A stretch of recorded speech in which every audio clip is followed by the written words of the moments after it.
Hey everyone, welcome to today's Sabbath School Lesson #10. Today we're grappling with a profound question: what more could I have done? This question invites us to reflect deeply on God's efforts to guide and nurture humanity and our responses to his divine interventions. Let's start with our memory text from John 18:37. Pilate therefore said to him, "Are you a king then?"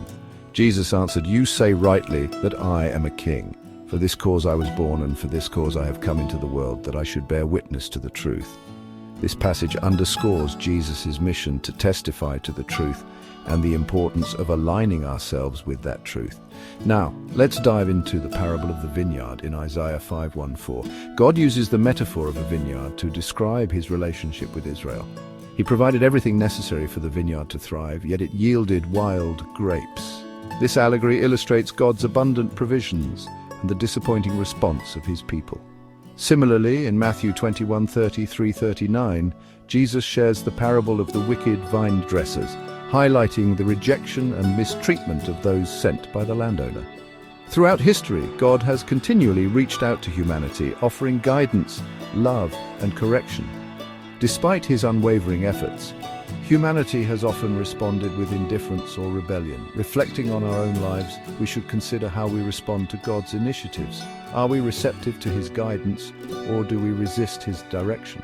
The Bible portrays a cosmic conflict between good and evil, with Satan depicted as the deceiver and accuser. However, through his life, death, and resurrection, Jesus has secured victory over Satan.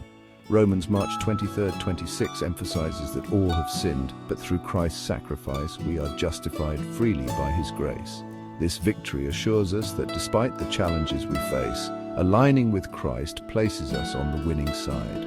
Every day we are presented with choices that reflect our allegiance in this cosmic conflict. By embracing the mind of Christ, characterized by humility, obedience, and compassion, we actively participate in God's redemptive plan. It's essential to recognize that our decisions, both big and small, contribute to the broader narrative of God's relationship with humanity.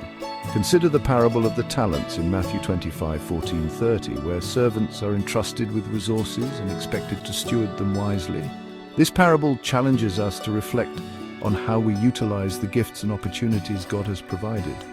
Are we investing them in ways that advance his kingdom, or are we neglecting our responsibilities? In light of God's relentless efforts to reach and redeem us, we should ask ourselves, what more can we do to respond to his love? How can we align our lives more closely with his will and participate actively in his mission? Let's commit to being attentive to his voice, receptive to his guidance, and proactive in living out our faith. Thank you for joining today's study. May we continually seek to understand and fulfill our roles in God's divine narrative.